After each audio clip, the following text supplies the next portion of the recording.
I think we'll kick off. Nice to see everybody, as usual. I'll just see if I can remember how to share my screen. I think I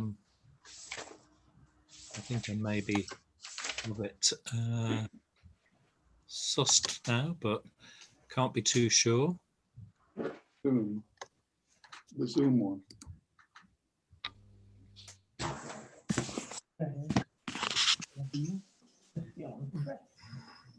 That's what you wanted. Right. So, Adrian, I see you're on mute. We did find over the past couple of weeks that it wasn't really necessary for people to mute themselves. There weren't any barking dogs or mewing cats. It might change today because I see we have a couple of them in the meeting. But if anybody wants to mute that absolutely fine. But we found that people butting in with questions is perfectly good, and there's a little electronic hand that can be raised, and sometimes it appears on my screen and sometimes it doesn't. So you might have to raise your electronic hand and clear your throat so that your screen pops up for me, because I can only see a small number of people at any one time. Well, let's get going. Buenos días, señoras y señores. Bienvenidos a la semana tercera de la clase de español. What went wrong there? I just committed a typical Spanish faux pas.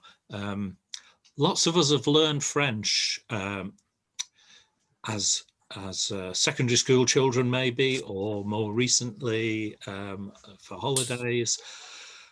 Of course, de, in French is de. In Spanish, it's de, and lots of former French speakers get this wrong. Do take care.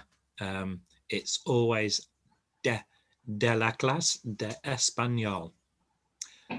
Empecemos. Is it not de la clase? De la clase. Yes, absolutely. De la clase de español. Welcome back, Adrian. Is that Adrian? He's back, isn't he? Thank goodness somebody knows what they're doing in this class. Okay, so we've talked about the alphabet quite a bit, and I just want to run through the vowels again. So in English, an E has lots and lots of different sounds. It can even be completely silent, as in clase in my case. In Spanish, it's always sounded, and it only ever has one sound, which is e, as in Eric. And these are your vowels: a, e, I, o, u. A, e, I, o, u. A as in cat, e as in Eric, I as in meat, o as in and u as in hoot. Hey, well, you can be on it if you want. So we've got some feedback from somebody. I don't know whether that was Must be Adrian. It's 897286, I think, whoever he is. okay, right. So we're going to do some revision this morning, and I'm going to put you all on the spot at various times. So that's something to look forward to, or not.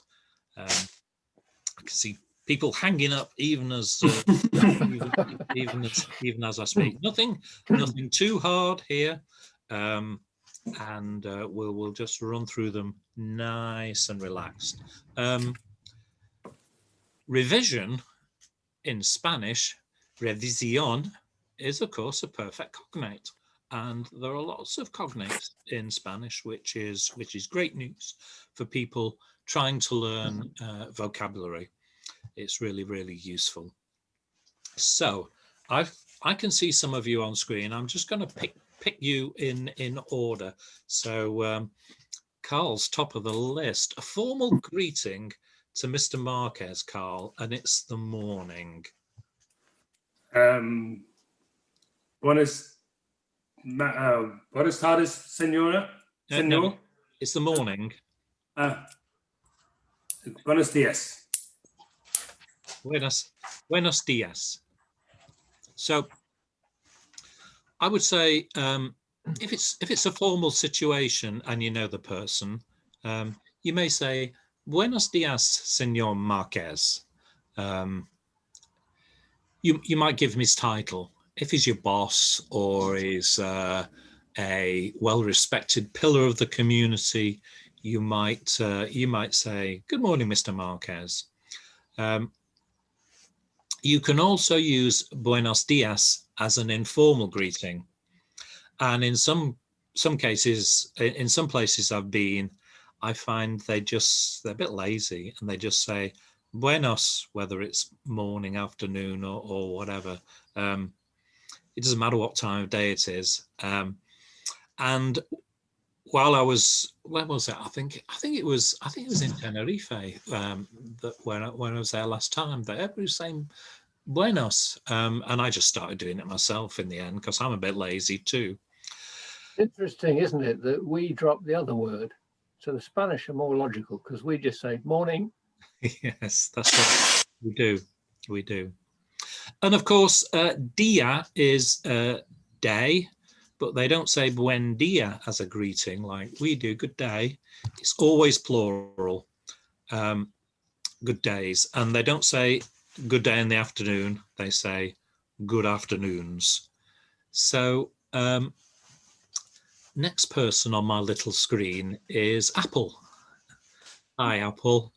Hi. So can you give us a formal greeting to Mrs. Marquez? And it's 3 p.m. here. Buenas tardes, Señora Marquez. Good, yeah. So, buenas tardes, Señora Marquez. Likewise, buenas tardes can be an informal greeting as well as a formal greeting. Note that it's buenas, not buenos, because afternoon is feminine, but it's still plural. And in Spain or Spanish-speaking countries, the afternoon starts at noon, just like it does in the UK. So we've got Adrian here now on the list. Adrian, what would be a formal greeting to a group of people, men and women, and it's 9 p.m.?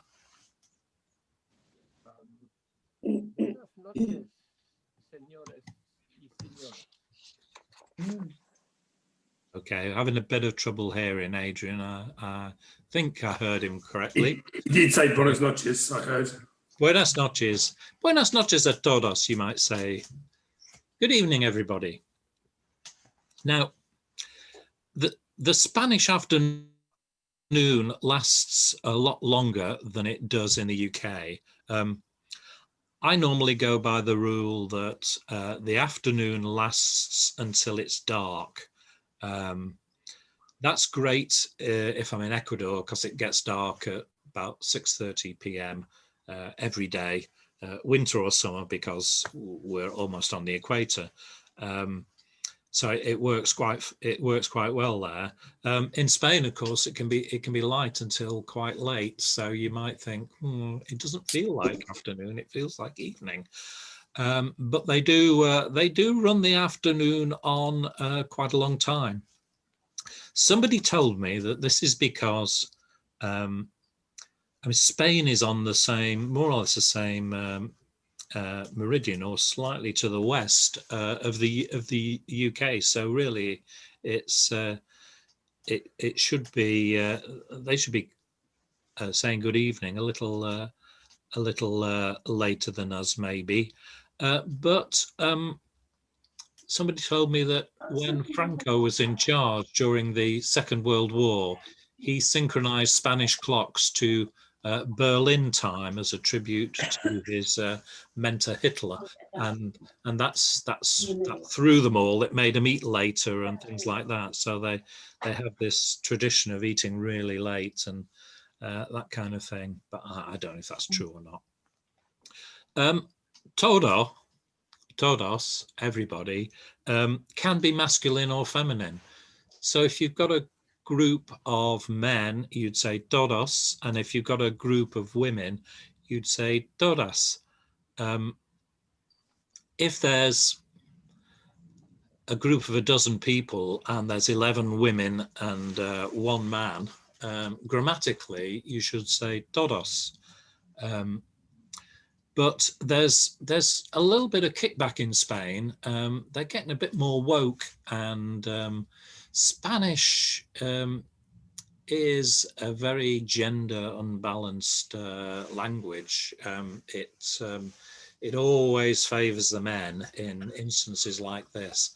So there has been a movement, instead of saying todos, to say todos y todas, which a lot of people do now if it's mixed company.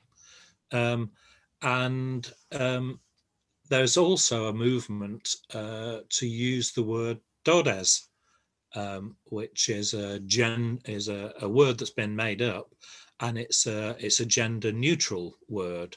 And they put this to the committee that governs the Spanish language last year, and they said, no, we're not having any of this. It's todos, just behave yourselves. I don't know. I think sooner or later, the tsunami of equal rights, feminism will wash over Spain, and a good thing too, if you ask me. Good thing too. I don't suppose you know how Very many women there are diplomatic. on the committee of this official body. Well, it's the Royal Academy. Spain, unlike English, Spain has a committee that looks after how the language is governed and what's allowed and what isn't allowed. And they do meet regularly, and they do change the rules quite frequently. So they dropped a load of accents off words 3 or 4 years ago. They dropped the LY from the alphabet. That's the double L. That was an official letter in the Spanish alphabet, LY. Well, so they dropped that. So they do change little things now and again, and there's always people wanting to do something slightly differently. But generally, the answer is no. I think todes is quite common in Spain in certain circles. So it's probably on the rise, and it may well become a gender neutral term for everybody. I mean, we have one, don't we? We don't distinguish between men and women when we're saying everybody. We have a gender neutral term. So maybe they will too. Who knows? Who knows? So Giselle, how would you greet somebody in an informal way?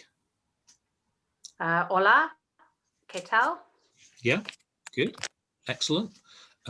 Exactly what it says on my screen. You could also say ¿qué más? Or ¿qué hubo? ¿Qué hubo? And yes, there should be a little accent on the E here. I've missed that out.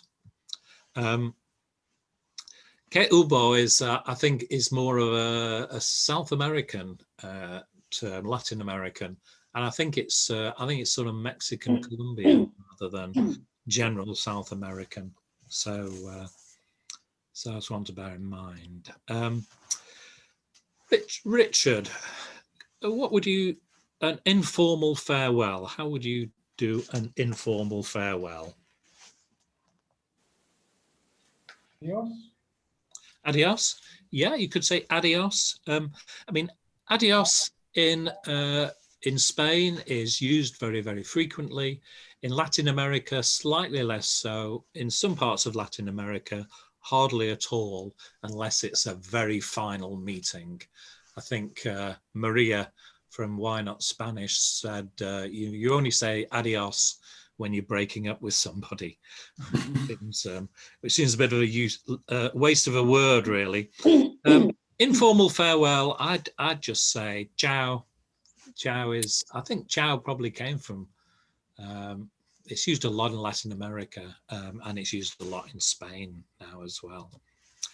So Maya, an informal farewell and a take care message. You're saying cheerio to a friend. Ciao. Ciao, yeah.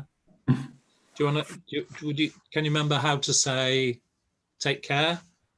See you, take care, that sort of thing. Hasta pronto. No. Hasta pronto, see you soon. Yeah, yeah. So an informal take care message might be something like nos vemos, cuídate, which literally means nos vemos, you take care. I also quite like que te vaya bien, which means good luck. Pretty much. I hope that you go well. Go well. Good luck. It means. Don't try and do a literal translation of that. Okay, Caroline. Caroline Gray. An informal farewell and see you next week. How would you say that? Ciao. Hasta semana. Oh. That would be see you tomorrow. Oh. See you next week. Can't remember. So, ciao would be great. Ciao, nos vemos la próxima semana. Bye. See you next week. La próxima semana. It has to be próxima because semana is feminine. Abigail, how would you say see you tomorrow? Hasta mañana. Hasta mañana. Perfect. Nos vemos mañana also works. That's fine. But hasta is really easy to it's really easy to remember. Hasta means until, but its meaning is see you tomorrow. And of course you can say hasta pronto, hasta la vista, and all those other variations too. So we've got Karen. Karen, how would you say see you on Tuesday? Hasta el martes. Hasta el martes, perfect, yeah. Don't forget that Tuesday, if you're writing it down, is lowercase. They don't capitalize the days of the week in Spain. So here's a tough one. Who's next on my list? Oh dear, it's Amanda. Amanda, tough one for you. See you in January. I'm going to have to cheat and look back for the days of the hasta la enero. Hasta. Enero. Yeah, hasta.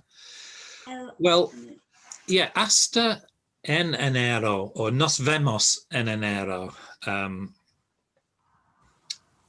Lo sé. Es nos vemos el martes, pero nos vemos en enero. I know. Don't blame me. I didn't invent the language. They say, the Spanish say, see you the Tuesday, but they say, see you in or on January. So there's a slight difference, slight nuance in the language that I think they just stick there to trip up the British. I think that's my interpretation of it. So let's see how well we've all remembered our new words. You had a whole list of those. I think it'd be great if you've gone through them a few times. There's bound to be a few that haven't stuck, or a few where you can't remember whether it's masculine or feminine. Jane, do you want to have a crack at these? What, the first one or all of them? What do you think? What do you fancy? Do you I fancy? don't mind. I'll have a go at them all if you like. Yeah, go on then. Let's go. Un perro, un gato, una casa, un carro, I'm not sure what that one is. It avion? Avion, yeah, un avion. Un tren, See, un autobus, see, un taxi. yeah. The last one's the easy one, is yeah. Well done, Jane. I think that's perfect. Un perro, un gato, una casa is house. A car. Often it's coche in Spain. It's always carro in Latin America, but they do recognise cars as carros in Spain as well. A plane is un avión. A tren is un tren. A bus, it's an odd word, bus. So Jane got it bang on. It's autobus, and taxi, un taxi. Perfect. How about places you might like to visit? Ian and Marilyn. We've got two brains there. Are you in Norfolk today, or are you back at home? Ian and Marilyn are pretending that they can't hear me. Can you hear me? No, Ian, Marilyn? I don't think they can. Never mind. We'll go back. We'll go back up the list then. So Richard and Maya, between the two of you, I'm sure you'll be able to get all of these. What are they? Un ristorante, una mesa, un cafeteria, Yeah. un museo, museo, and un teatro. I don't know how to pronounce it. Teatra. Teatro. Yeah. So they're a lot of these are regular words that sound. They're not perfect cognates, but they're pretty close. Restaurant, un restaurante. That AU, like autobus, is one that we have to watch out for in Spanish. So un restaurante, una mesa, the table. Cafeteria. Don't forget the stress on that E at the end of the word. Un museo, un teatro. Muy bien. And some things to eat or drink. There's a whole list. Whoops, dear. That was terrible. The list up. That's terrible. Carl's next on the list. I saw his eyes light up there. Put him back. Take us down to a glass of milk, if you would, Carl, and then we'll choose another victim. So, a coffee, Un taza de café. a cup of coffee here, En copa de té. Una cerveza. Un botella de vino. Un vaso de vino. Un vaso de leche. See, okay. Adrian, can you finish the page for us? El agua, el azúcar, Mantequilla, Mantequilla, muy bien. el pan, Mhm. la salata, Ensalada. un huevo. Huevo, egg, yeah, yeah. Good. So a coffee is un café. Don't get confused between a cafe and a coffee. So I think there's so many English people in Spain and probably French people as well that you see cafe for cafeteria. So I think it's one of those words that's in the process of merging into something that's more of a universal, worldwide word. A cup is una taza. Una taza de té would be a cup of tea. A beer, una cerveza. A bottle of wine, una botella de vino. So you can have tinto, rosado, or blanco, depending what you like. A glass of wine and a glass of milk. I'd normally say una copa de vino for a glass of wine and un vaso de leche for a glass of milk. So una copa is a glass with a stem, a goblet, really, and vaso is just a glass. I think if you ask for a glass of wine, there'd be un vaso de vino. They'd be unlikely to give you half a pint of wine, but it's worth a try. It's worth a try. Water is el agua. Now, normally when you get a U after a G, the U isn't sounded unless it has the two dots over the top. And it just forms, it's just a way of hardening the G. But when it's followed by an A, you do sound it. So agua is the sound. Azúcar is sugar. Mantequilla is butter. Bread is el pan. Pan. Rebanado is sliced. A salad is ensalada, and you'd often see mixta or verde offered on the menu. Mixta, typically you'd get egg with it and probably tuna fish. Verde would be just a green salad.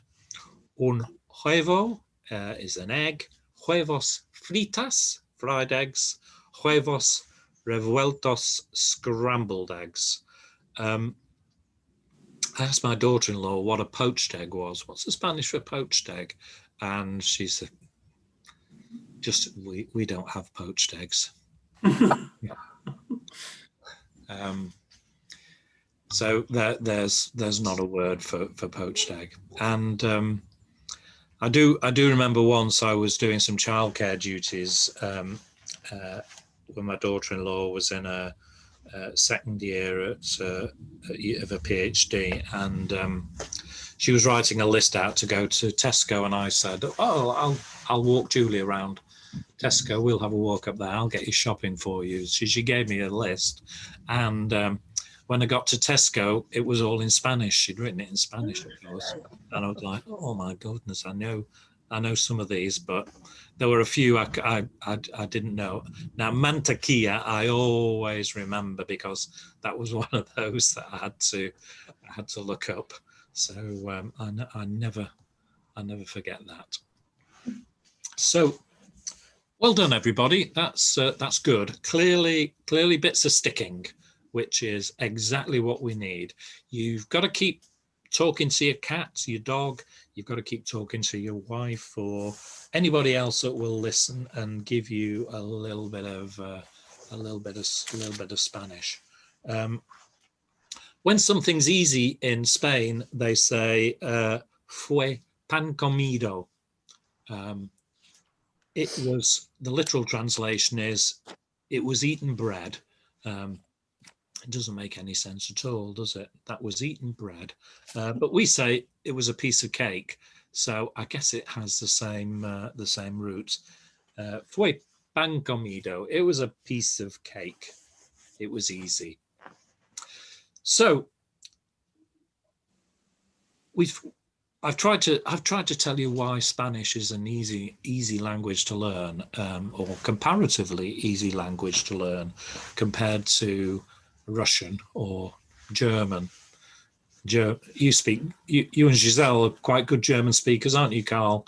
You'd say, I wouldn't like that. I wouldn't say good. We manage it. Yeah, well, yeah. So because it's so difficult. Spanish is a bit easier, do you think? Loads easier. Loads Grammatically, it's loads easier. Yeah, yeah. So but why might Spanish be difficult? Difficult, again, comparatively difficult to we English. Well, there's a variety of things. I mean, just remembering where I left my car keys is quite hard for me. So sometimes anyway. So remembering Spanish grammar and Spanish vocab, I do often forget. The only way to really get it into your head is to talk about it, talk it as much as you can, speak it as much as you can. Anybody who listen to you, anybody who'll give you a little test, try and make it part of your daily routine. Talk to your dog, talk to your cat, try to think in Spanish. There's lots of Spanish TV on the internet, on YouTube. Watch a Spanish film with subtitles. It's a good way to, and just let it wash over you. Don't try and translate it. Read the subtitles, and you'll pick up some local colloquialisms and how they say things. Spanish books or newspapers are a great idea.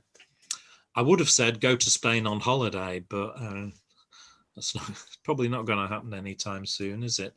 Not until Boris says it's safe, anyway.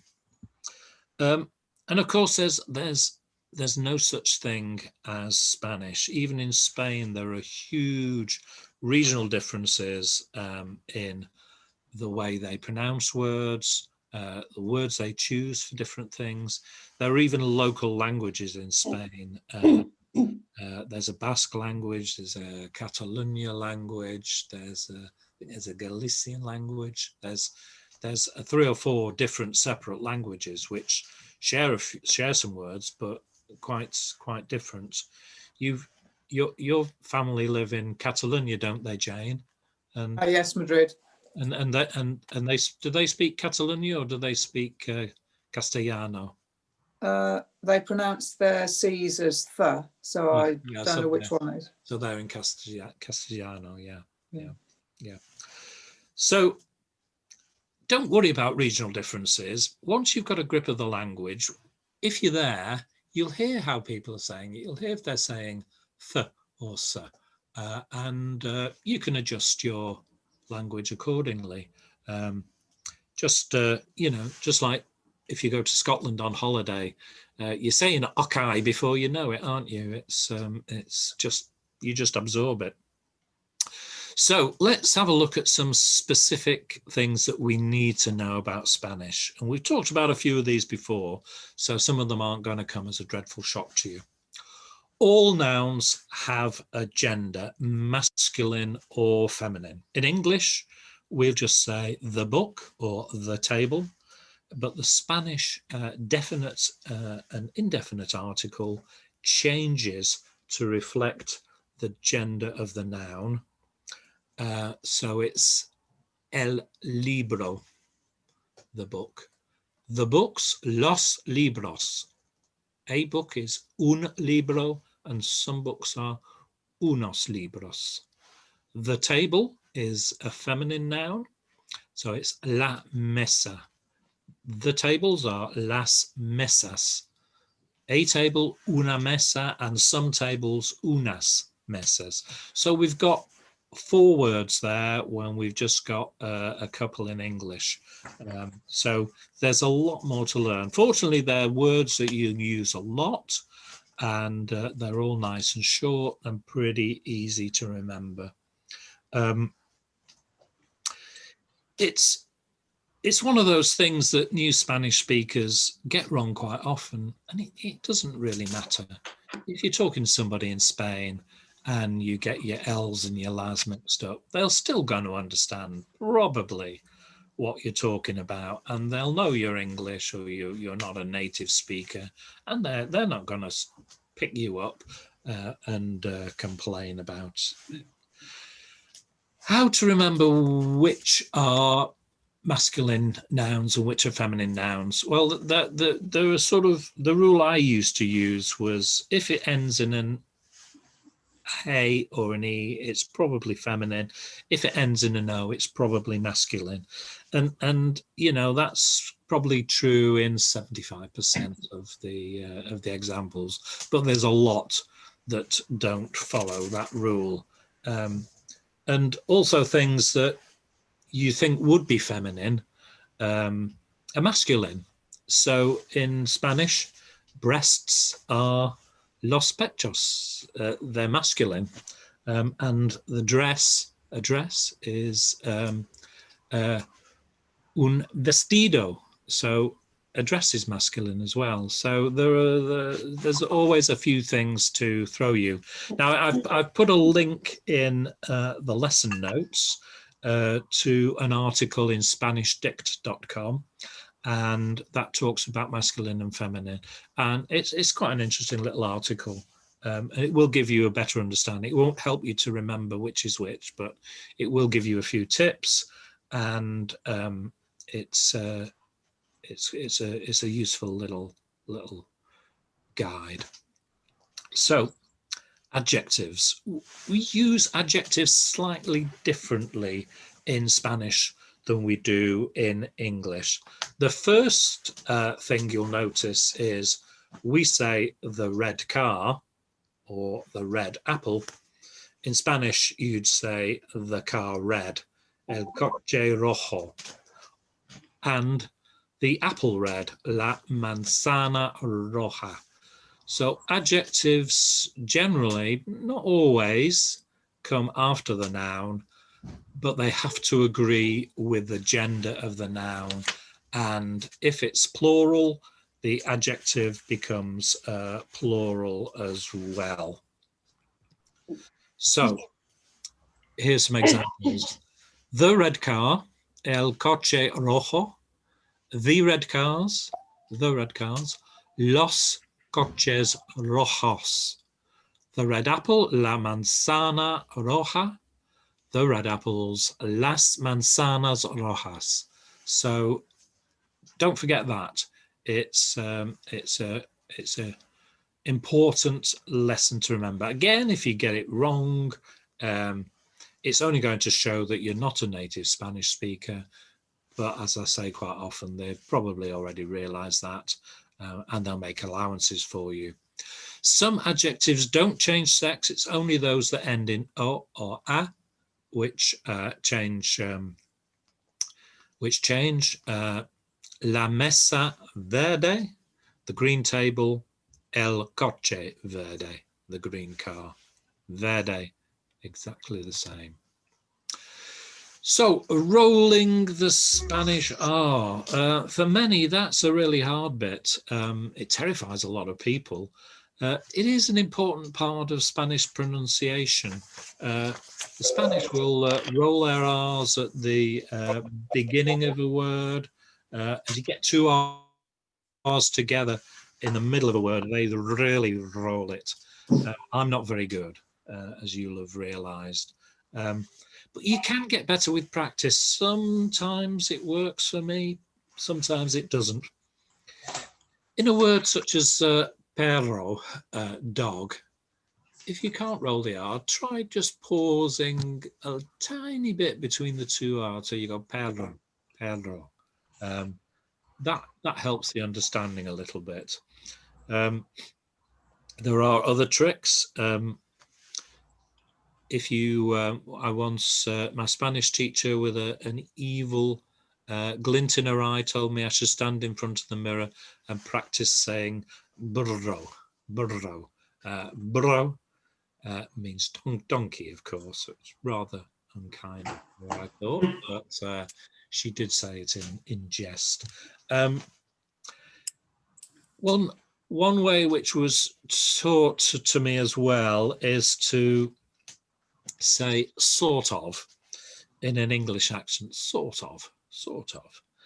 Now try to say it in an American accent, sort of. What's your tongue doing? It's sort of vibrating a little bit at the edges. That's the action you need to take, and you can learn. My granddaughter couldn't roll the R's. She learned at the age of 4 years and 10 months, and she rolls them like a good one right now. I've also in the lesson notes put a link to a video in the Spanish and Go series by Jim and Mai. Mai is Mexican, Jim is American. He had to learn to roll his R's, and they've done a video about it. And there's a few exercises in there which will maybe help you to get it right. It's worth a look. Okay, why Spanish is an easy language to learn comparatively, but why is it hard? Well, things don't stick. It's harder to learn at our age than it is when we're 4 or 5. You can just be immersed in the language. Practice, and things will stick. There are regional differences in Spain which can catch people out. Don't worry about it, you'll get by. Nouns, all nouns have a gender. Again, don't worry if you get one wrong. It'll come. Gradually, you'll learn which is masculine and which is una, feminine. Adjectives have to agree with the gender of the noun, and singular and plural makes a difference too. Again, don't worry. At our level of Spanish, it's all about being understood. And if you can be understood, even if they have to sort of frown and think about what you've said for a few seconds, then that's all we're trying to do. Don't be too ambitious. Certainly don't beat yourself up if you get the odd one wrong. Rolling the R, some people can do it straight away. They do a lot in Scotland, don't they? And some will never be able to do it, but well, don't let it stop you speaking Spanish. That's the message. So we're going to take a little look now at Spanish names. In Spain and throughout Latin America, women don't change their names when they get married. Everybody keeps the same name throughout their life. And children, both boys and girls, are given a double-barrel surname, which is the surname of the father and the surname of the mother. So my daughter-in-law, Lucia, when she married my son, she didn't become Lucia Reina. She kept her name, Lucia Rojas Rodriguez. And the children's surnames take my son's surname and then my daughter-in-law's surname. So Julia is Julia Reina Rojas. Aureliano is Aureliano Reina Rojas. And now we have Florencia Reina Rojas as well. A little bit of fun to work out what your Spanish name might be. My father was a Reina, Eric Reina. There was two of us. He was mi padre, and my mother's maiden name was Little. So I would be Eric Reina Little. That's my Spanish name. Work out your Spanish names. It's quite good for. And I actually like the system. I think it's quite nice to keep the name, your name all the way through your life. I think if I was a woman, it'd be quite annoying to have to, if I got married, to change my name. I always quite liked my name, but if I was Spanish, I wouldn't need to. So, my name, mi nombre es Eric Reina Little y mi esposa se llama Margaret Burrows Ty. So, would you say if you were writing a Christmas card to us, never had a Christmas card from any of you, except hand delivered, of course, but what would you write on the address? Maybe you'd write Mr. and Mrs. E. Rayner if you were addressing it to us. But would you put Signor Eric Rayner Little and Signora Margaret Burrows Ty? No, you wouldn't. In another sweeping example of Spanish sexism, you'd put Señor Eric Rayner y Señora. So Eric Rayner and his Señora is how you'd address a Mr. and Mrs. letter in Spanish. So you drop the double barrel, you drop the woman's bit of the surname, the mother's bit of the surname, you just go with the dad's bit, Señor Eric Rayner y Señora. So worth remembering if you have Spanish friends and you ever want to write to them. Nick Clegg, do you remember him? Gosh, we're going back a bit. The former Lib Dem leader who famously resigned after a disastrous election result. It's a bit of a thing with Lib Dems. Their leaders always seem to resign after disastrous electoral results. So Nick Clegg, he's now works for Facebook. His wife, she's a lawyer, very successful one, I think. She's called Miriam Gonzalez Dorantes. So what would her mother's name be? Her dad was clearly Gonzalez, her mother was Dorantes. So have a think about your Spanish surname. You can start calling your yourself by your Spanish surname when we're in class in future, if you like. So there are several ways of asking someone their name.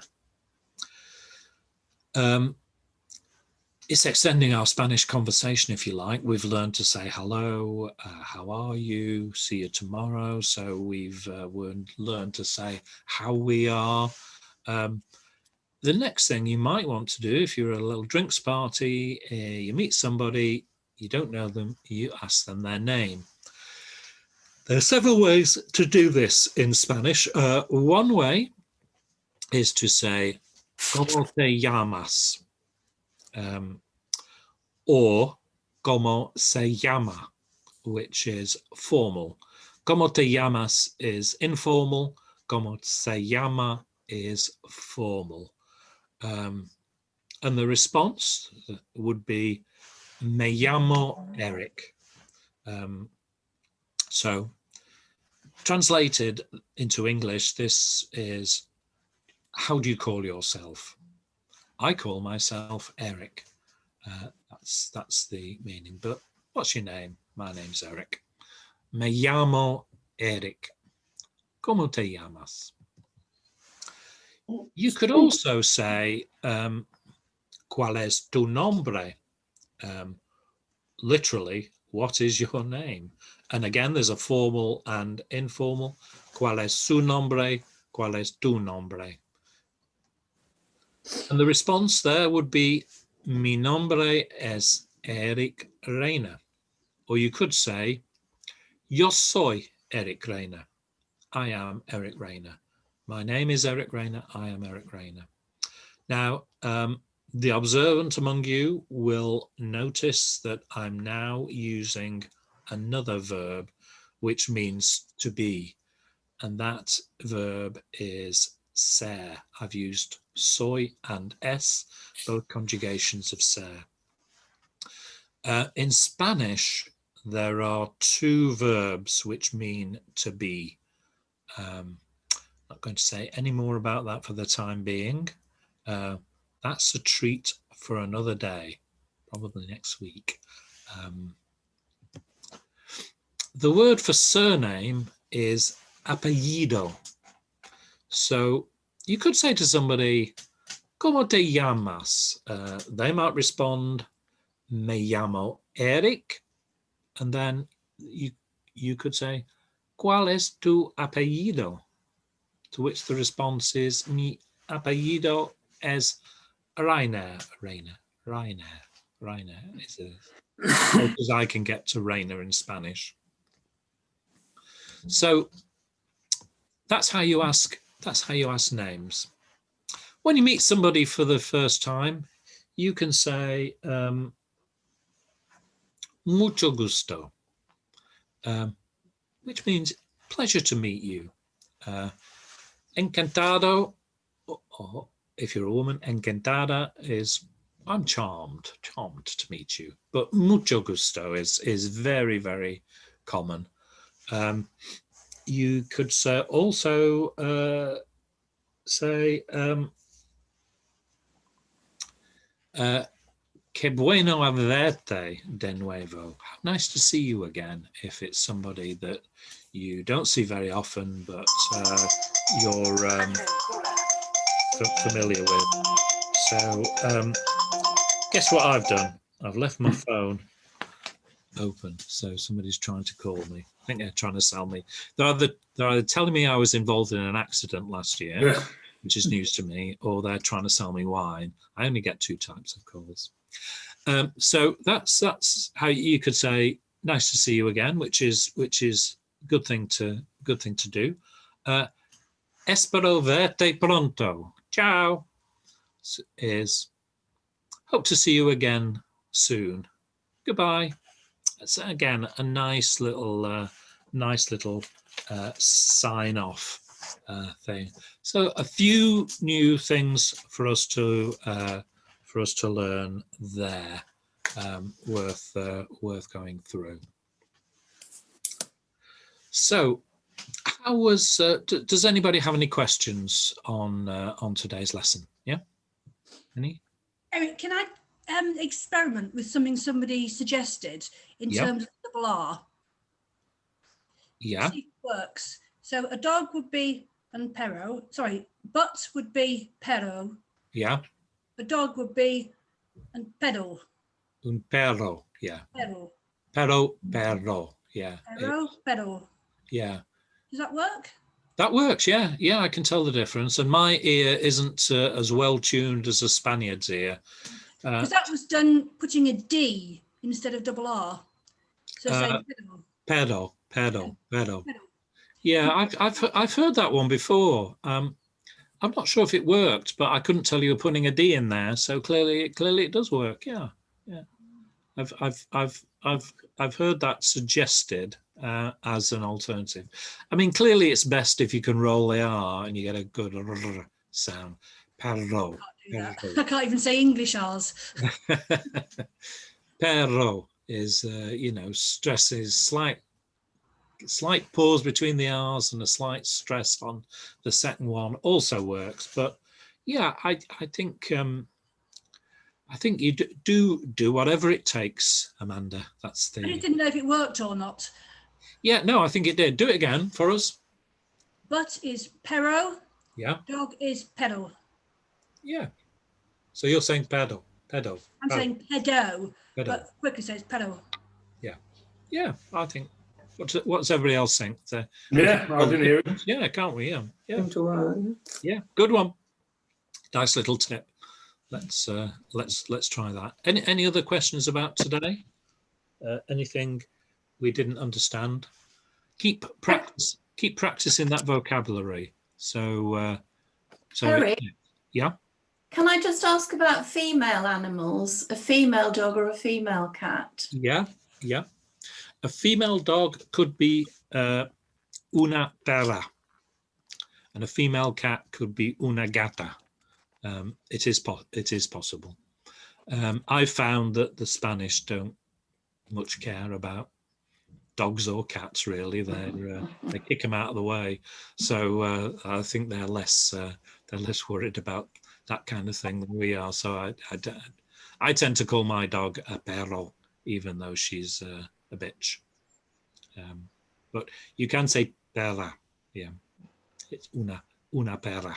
Yeah, for a female dog.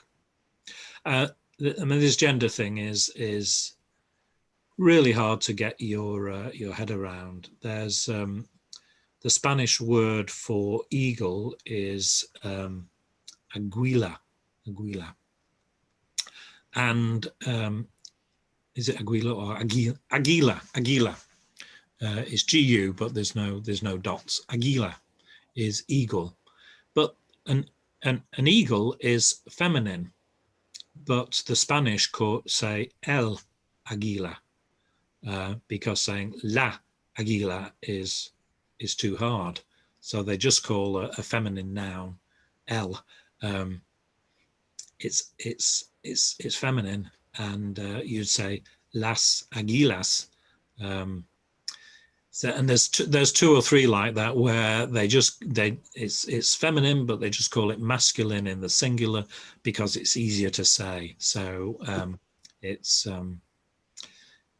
Well, I've just decided I'm going to adopt that on all my words, Eric. Yeah, adopt that. Yeah. Because I find the rest of them hard to say. So if I can just use the masculine for everything, it'd be all right. Oh dear, you're gonna upset the Spanish feminists. They're a growing movement. Let's finish off. We've got a few minutes, I think, before we've got 3 minutes. We might just have time to do this one. So here's some mathematics for you. We learnt our numbers 1 to 10. Yeah. Everybody feel comfortable with their numbers? Okay. So 1, 2, 3, 4, 5, 6, 7, 8, 9, 10. So Carl, ¿cuánto es 1 más 3? Más means plus or addition. 1 más 3. 4. 1 más 3 es... 1 más 3 es 4. Muy bien, muy bien. Karen, ¿cuánto es 9 menos 6? 9 menos 6 es 3. Muy bien. Amanda, ¿cuánto es 10 dividido para 5? 10 dividido para 5.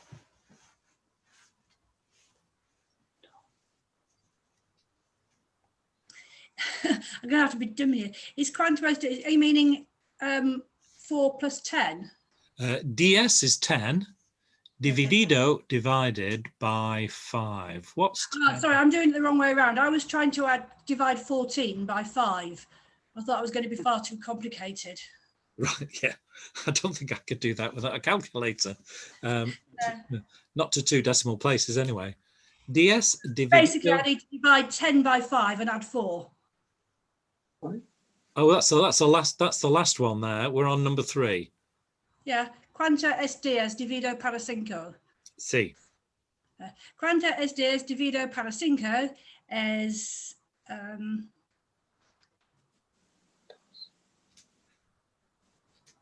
my maths is letting me down here.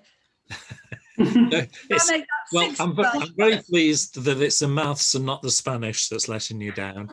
So it's either 10 divided by 5 is dos. I think you're thinking that cuánto is 4. Oh, yeah. Are you? Oh, sorry. Oh, okay. I'll forget that. So what is 10 dividido para 5? CC. Right. Yeah, no, that would be. ¿Cuánto es 10 dividido para 5 es 2?